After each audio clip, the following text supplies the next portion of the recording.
kita buat segitiga ABC dengan koordinat A negatif 3,1, B negatif 1,4, dan C negatif 2,5. Kemudian kita gabungkan titik A, B, C sehingga menjadi segitiga ABC.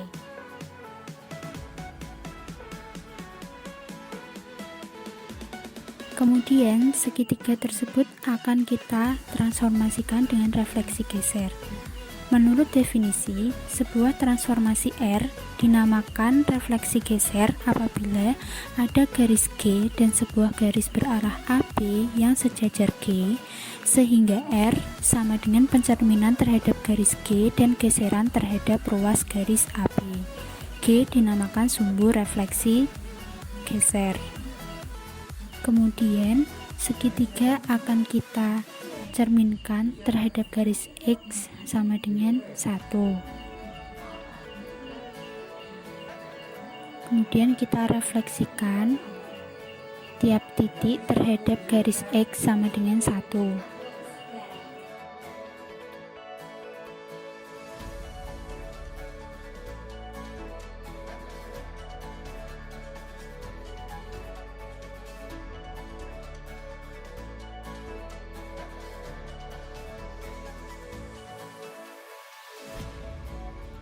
Kemudian kita gabungkan titik-titik hasil pencerminan, yaitu A aksen, B aksen, dan C aksen menjadi segitiga A aksen, B aksen, dan C aksen.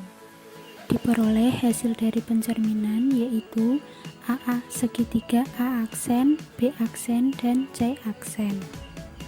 Langkah selanjutnya yaitu kita translasikan menggunakan vektor. Kemudian kita translasikan tiap titiknya melalui vektor,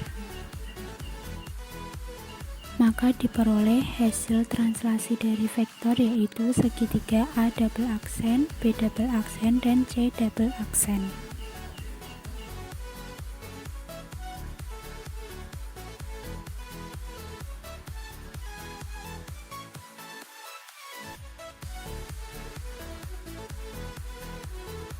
Berikut adalah hasil refleksi geser segitiga ABC, yaitu segitiga A double aksen, B double aksen, dan C double aksen.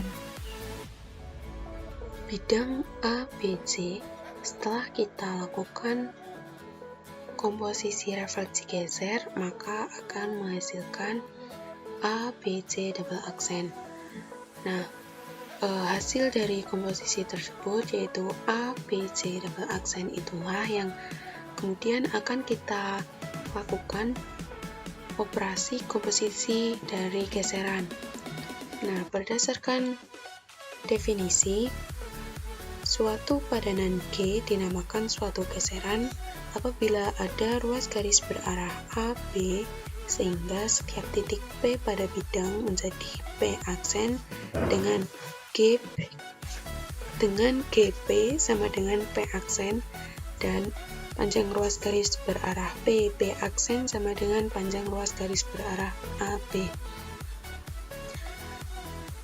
Berdasarkan definisi, langkah pertama yang kita lakukan untuk membuat geseran adalah kita klik translate by vector. Kita akan membuat ruas garis berarah terlebih dahulu. Saya memilih titik 11,-1 dan 11,3 untuk membuat ruas garis berarah FG. Kemudian kita klik salah satu titik. Saya memilih A double aksen terlebih dahulu, maka akan muncul titik A triple aksen yang merupakan geseran dari titik A double aksen. Seperti pada definisi, panjang ruas garis berarah PP aksen sama dengan panjang dari ruas garis berarah AB. Ruas garis berarah FG bisa kita lihat panjangnya sama seperti ruas garis berarah A triple aksen, A double aksen, A triple aksen. Itu artinya membuktikan bahwa ruas garis berarah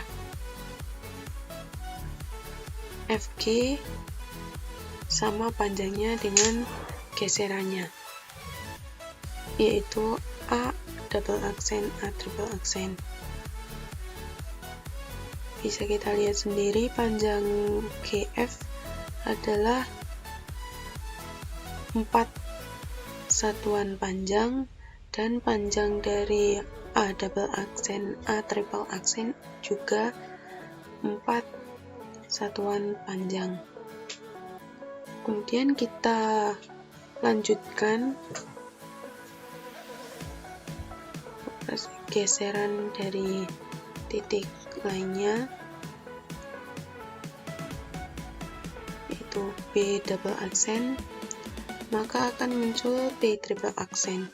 Sama seperti tadi, panjang dari ruas garis berarah FG akan sama dengan panjang ruas garis berarah B double aksen, B triple aksen.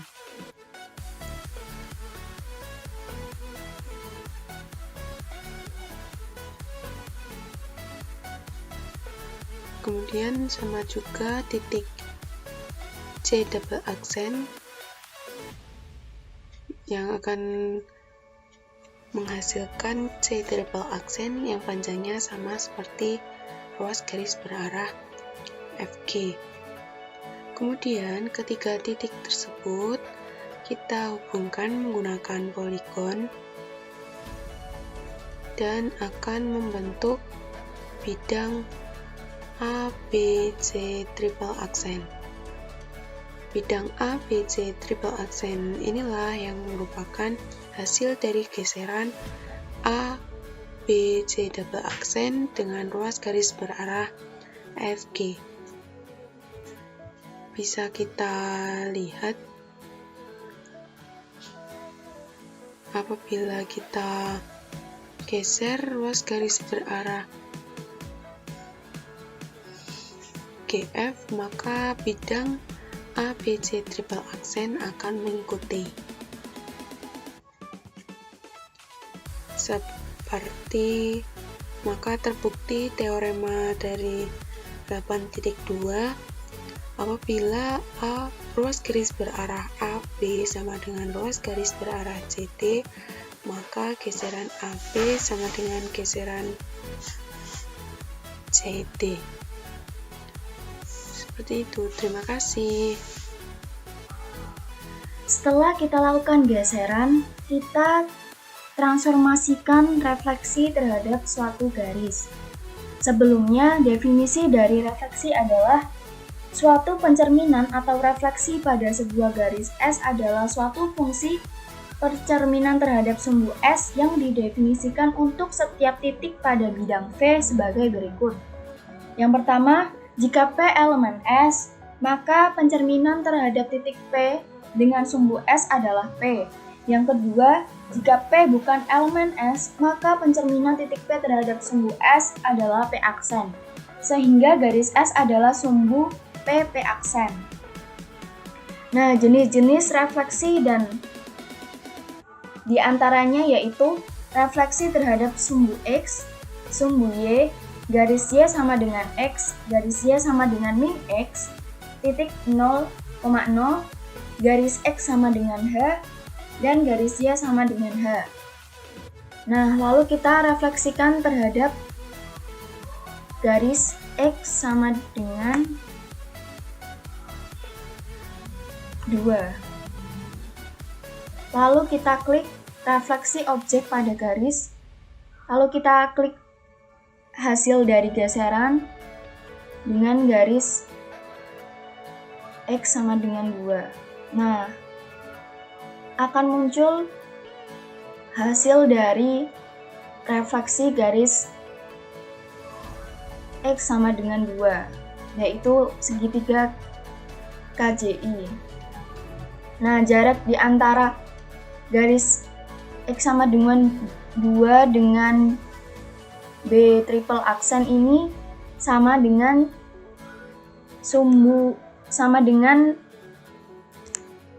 titik J terhadap garis X sama dengan 2.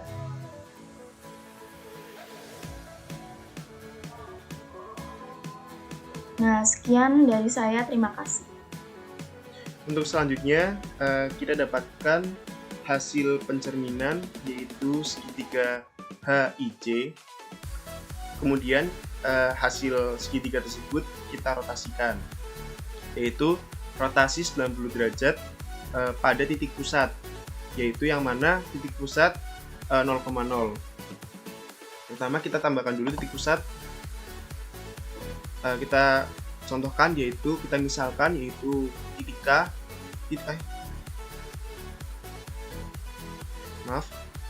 kita sini titik pusat 0,0. Kemudian kemudian segitiga tersebut kita rotasikan 90 derajat berlawanan dengan arah jarum jam dengan menggunakan rotate round point. Untuk penggunaannya, kita klik titik yang kita inginkan kepada titik pusat, kemudian kita ganti 90 derajat.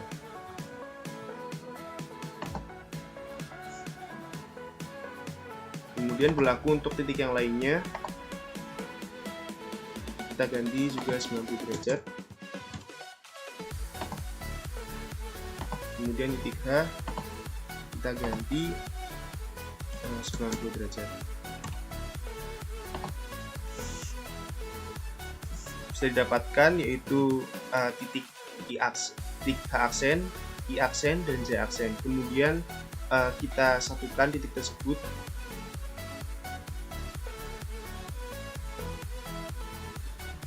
Maka akan menjadi segitiga H aksen, I aksen, dan J aksen.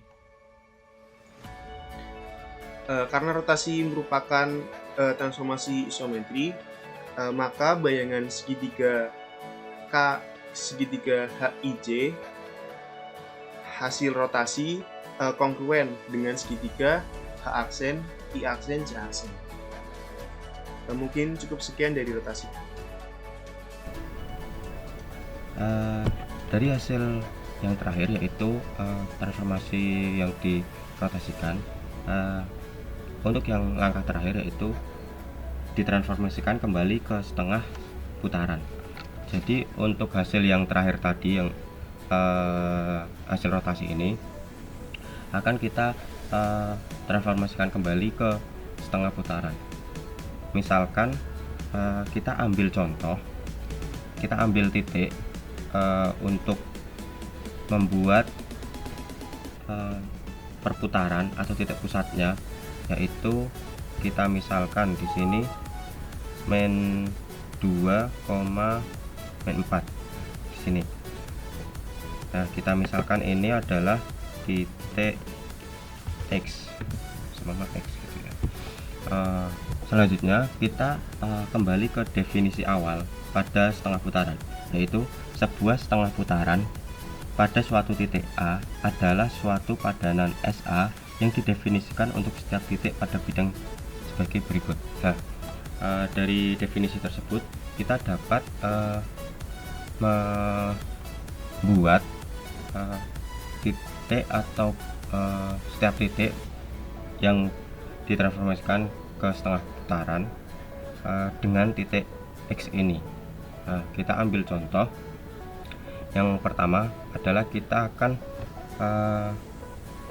mentransformasikan setengah putaran dari H aksen, I aksen, dan J aksen. Kita ambil ini reflect about point dari H ke X.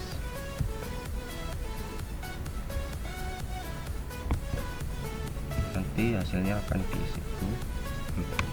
Ini ada H double aksen. Setelah itu HI, kita ambil I di berputar dengan X,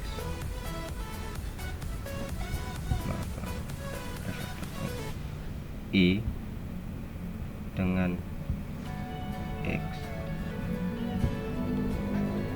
I dengan X, dan J dengan X. Nah, di sini sudah membentuk tiga titik. Kita gabungkan titiknya, yaitu menjadi segitiga H aksen, I aksen, dan J aksen. Nah, ini sesuai pada teorema 4.1 yang berbunyi, andaikan A sebuah titik G dan H, G dan H dua garis tegak lurus yang berpotongan di A, maka SA sama dengan MG MH. Kita akan membuktikan bahwa teorema 4.1 ini benar. Jadi kita ambil di sini Y sama dengan min 4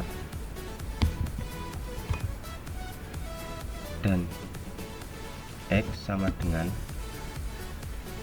min 2. Nah, di sini kita sudah mengambil dua garis yang sebagai titik pusat perputaran hasil terakhir segitiga tadi. Nah, dari sini kita dimulai dari G, dimulai dari H. H ini kita pencerminan dari dua garis ini. Misal di sini kan H dengan garis ini selisih satu kotak. Jadi untuk kesananya yaitu menambah satu kotak. H yang tadinya di min 5 untuk Y nya jadi menjadi min 3. Nah, untuk yang titik ini garis yang ini, garis terhadap X, yaitu 1, 2, 3, 4, 5. Jadi ditambah 5 kotak. Kita ke kiri. 1, 2, 3, 4, 5. Jadi yang tadinya 3 menjadi min 7 karena ke garis ini berjarak 5 kotak, dari 3 ke min 2 dan dari min 2 ke min 7 juga 5 kotak. Jadi menghasilkan dari H ini, H double aksen. Itu berlaku juga untuk dua garis ini, dua titik ini. Titik I aksen menjadi I double aksen dan J aksen menjadi J double aksen. Itu. Di sisi lain kita dapat membuktikannya dengan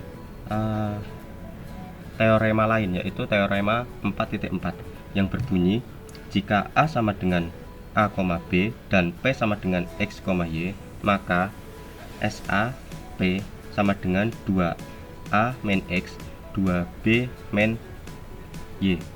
Nah, dari situ dapat dibuktikan satu persatu dari titik ini bahwa dengan memakai rumus pada teorema 4.4 maka akan didapatkan jika H ini nanti akan menghasilkan H double aksen di sini, dan untuk J akan menghasilkan J double aksen di sini, dan I untuk I double aksen dengan rumus pada teorema 4.4.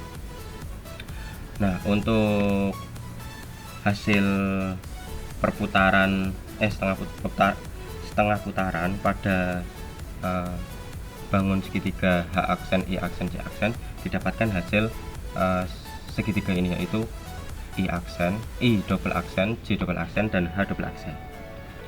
Dan untuk karena ini step terakhir, maka dapat dilihat dari awal, yaitu dari awal tadi hingga akhir yaitu setengah putaran, yaitu segitiga 1, 2, 3, 4, 5, 6, 7 ini saling kongruen. Jadi